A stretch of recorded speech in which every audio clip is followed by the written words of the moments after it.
Ayan. So, napakadami ng seafood sa aking plate. Dali na natin sa table.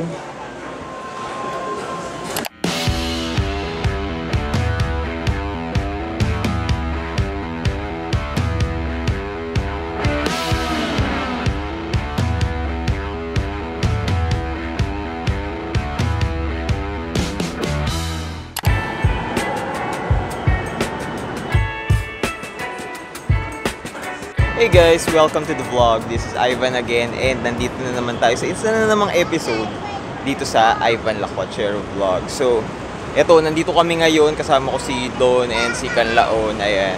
Nandito kami ngayon sa Shangri-La and papunta kami ngayon sa EDSA Shang para mag-dinner. Medyo extra special ngayon yung dinner namin kasi magdi-dinner buffet kami sa Heat. So, samahan nyo kami ngayon at kakain tayong marami. So, let's go!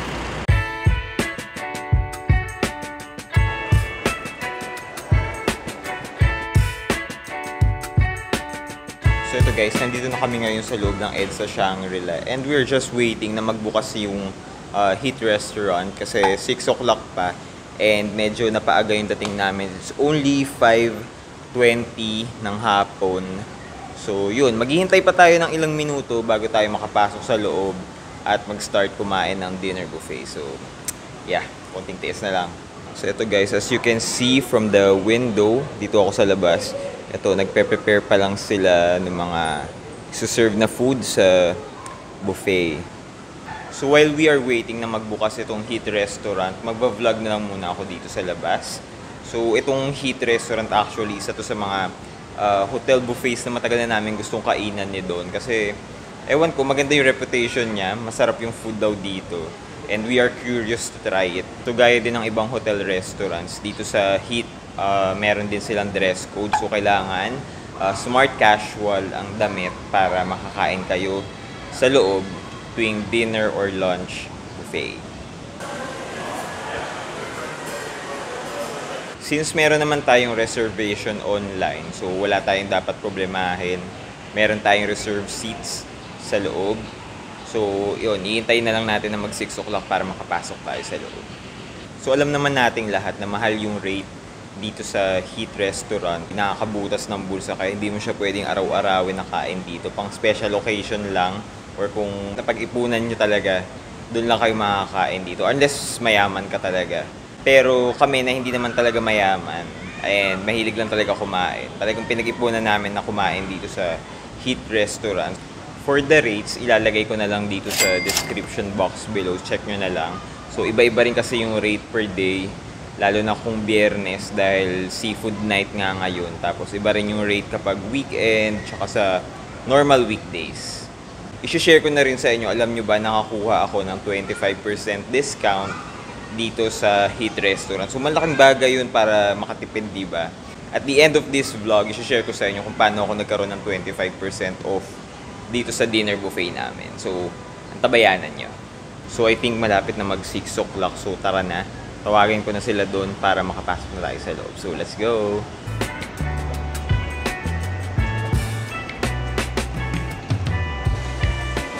Hello po. Reservation under Ivan. Kultura.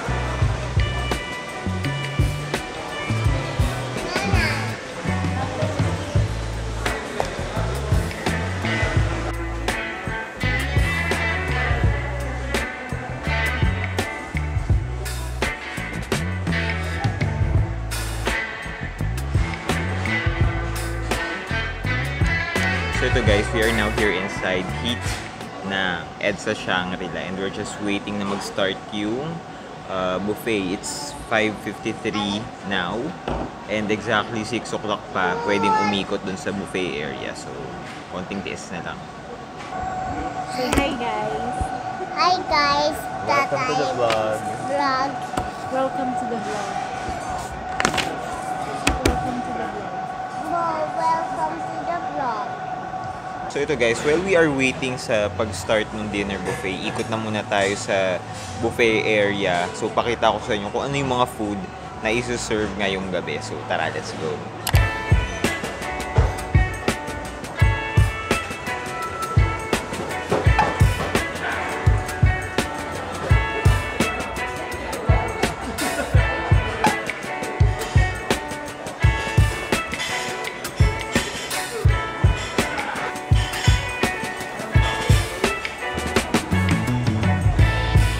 So here guys, we have different flavors ng pizza.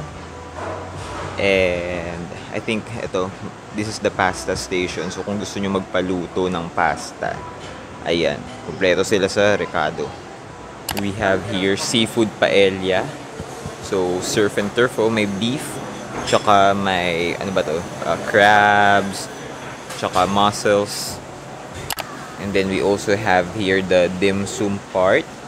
Syempre meron din silang lechon dito. So look at that. Meron ding duck. They have fresh fish here. So, pwede nyo silang ipaluto to whatever na luto na gusto nyo. Meron ding mga cuts ng meat. Ayan. Different cuts ng meat na lulutuin pa lang. So, we have here the Filipino favorites. Merong sinigang na baboy. Chicken Alfredo daw. Gisadong sitaw. At saka buttered garlic na lobster. Yun, no? We have here the shawarma. Ayan. Napakalaking skewer. Guys, dahil seafood night ngayon, napakadaming seafood na sinaserve ngayon dito. Ayan, may crabs, may shrimp. Ito guys, nandito na yung mussels, tsaka yung isa pang uri ng shell. So, mamaya kuha tayo. So, ito guys, meron din ditong goat. Tsaka lamb. So, look at that. We also have here cold cuts and cheese. Ayan, different cheeses. Tsaka mga ham. Ayan. Kuha tayo later. So, this is the Japanese section. So, ito, iba't ibang uri ng maki. So, yeah. Later, kuha rin tayo. So, ito, meron din mga salad. Gusto nyo, ayan. So, ito, different salads. Ayan, kukuha tayo niyan. Pwede rin kayong mag-create ng salad na gusto nyo with different dressings tsaka different ingredients. So, ito guys, we have here also the bread section. So, ito, may iba't ibang uri ng breads. Ayan, bread. So, we have here the noodle section. So, pwede rin kayong magpagawa ng noodles na gusto nyo. And they will create it dito mismo sa harap nyo. So ito, for the western cuisine, meron tayong malaking slab ng ham dito or steak. Siyempre, ito yung bida ng night. This is lobsters. So yeah, unlimited. Kuha tayo mamaya. So right here, we have turkey, pudding, tsaka, ano ba to? Hindi ko alam ang basa. So ito guys, meron ding Indian cuisine dito. Iba't iba. At saka dito yung mga curry na sauces. For the desserts guys, meron dito different flavors ng ice cream as you can see. Tapos may iba't iba ring toppings. Kayo na bahala pumili ng gusto nyo. Meron din dito guys, pa-chocolate fountain. Tapos kung gusto nyo naka-cone yung ice cream, ayan. So, meron din dito mga nakatusok na fruits. Bababad nyo lang sa chocolate. And then, meron dito mga, pancake, churros. Ayan, Look at that. So, for desserts pa rin, we still have here different kinds of sweets. So, ayan. Pakita ko lang sa inyo, mabilis.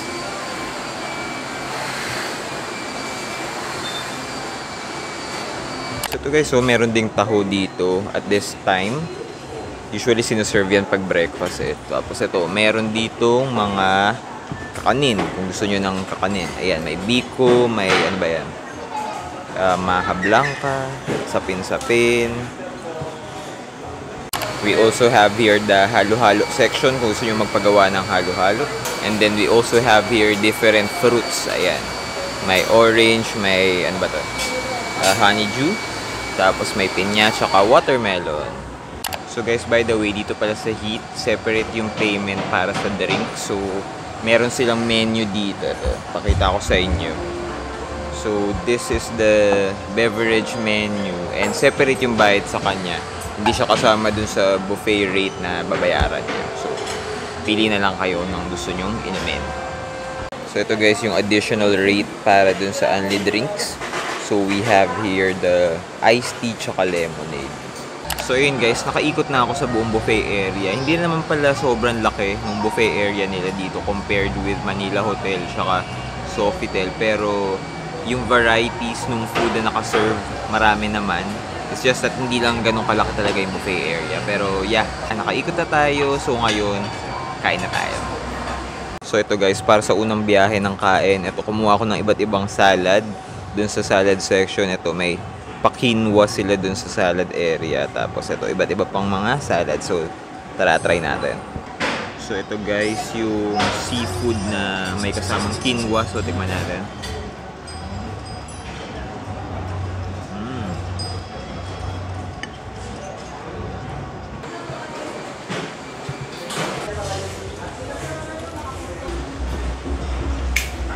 So guys, napansin ko lang, hindi masyadong marami yung kumakain dito compared with yung nasa Spiral tsaka sa Manila Hotel kasi doon laging dumog. Dito, medyo tame yung number, yung bilang ng mga guests na kumakain. Which is actually okay kasi wala masyadong kalaban sa food.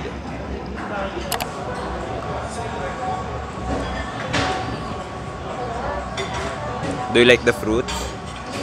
Ang laon?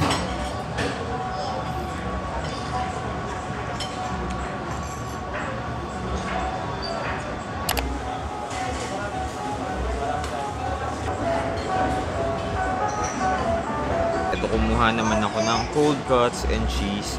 So, meron silang Iberico ham doon. So, ito yung pinakamahal na ham dito sa area nila. Tapos, may goat cheese, tsaka kung ano-ano pang cheese. Maliliit lang yung kinuha ko para matikman lang natin. This is the Iberico ham. Isa sa mga mamahaling hamon sa buong mundo actually. So, ayan.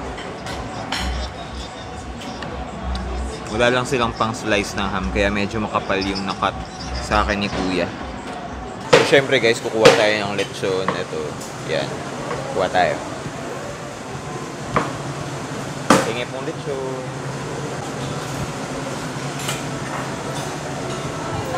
Salamat po.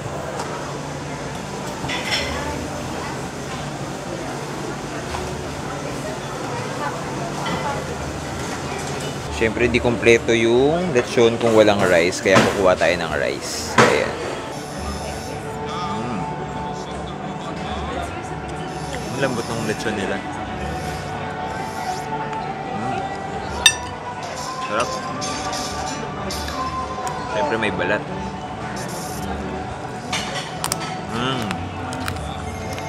Naririnig mo ba? Sobrang crispy.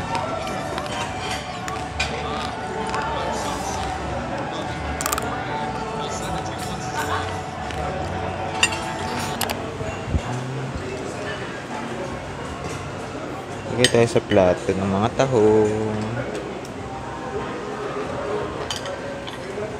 Saka nitong shell na kakaiba. Hindi ko alam tawag dito sa shell na to.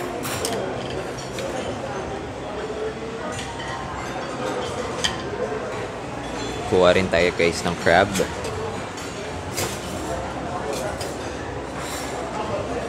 Kami kunin natin yung may alig eh. Ayan. There you go. And then we also have here prawns, tsaka malaking prawn. Ayan. Let's get it also.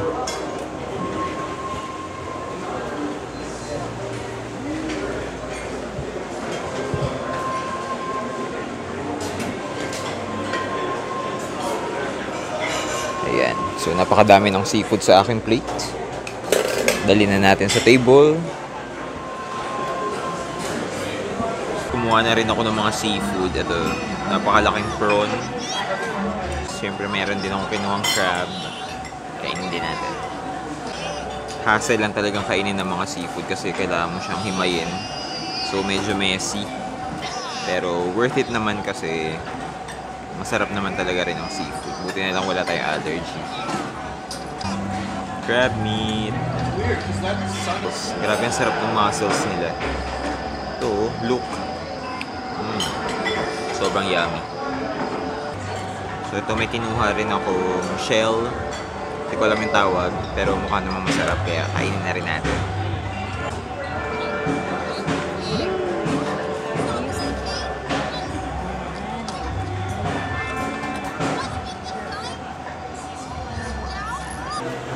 next natin kukunin ay itong Indian cuisine. Hindi ko alam kung lamb ba yan o goat or whatever. So, kumuha ako ng mga different sauces. So, sausaw natin sa iba't ibang sauces.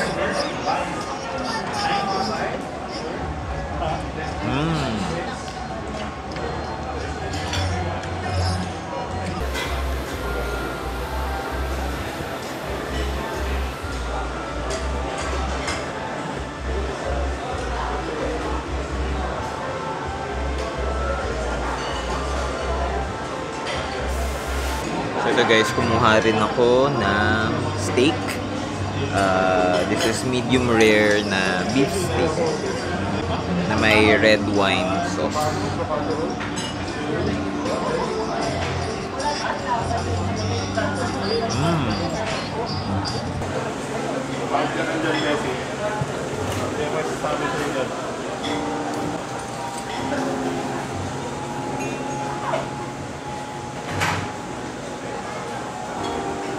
Isa lang din po.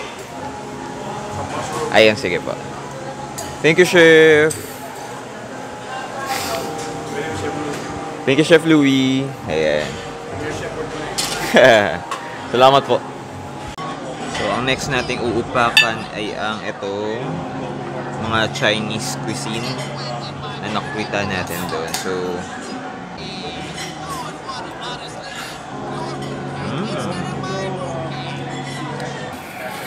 ito guys, kumuha rin ako ng tanigi na kinilaw. Tikman natin.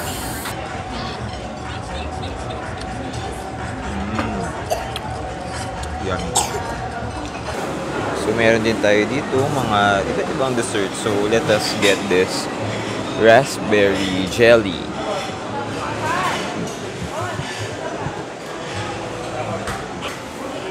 We're getting the strawberry ice cream kasi yan yung gusto ni Kanlaon.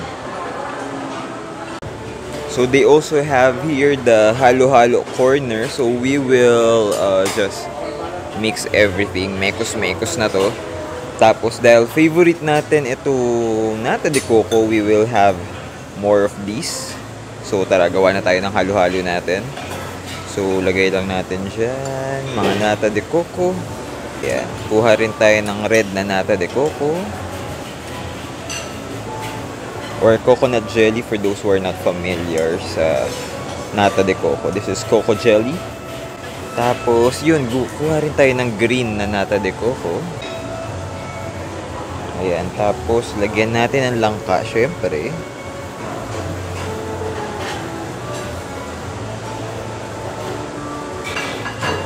And then also konting beans. This is sweet beans. Tapos ube na rin. Mekos-mekos na lang to. Lalagyan na lang natin ng ice na nandun. Tsaka milk. So yun yung ice. Tsaka milk na rin po. Hindi na. Okay na po yan. Thank you po. So, this is our halo-halo. Kuha tayo ng chocolate fountain. Ayan. Kuha tayo ng papaya. Okay kaya ito? Hindi ko sure kung okay yung combination ng chocolate tsaka papaya. Ayan. So, this is the halo-halo. So, dessert time na tayo.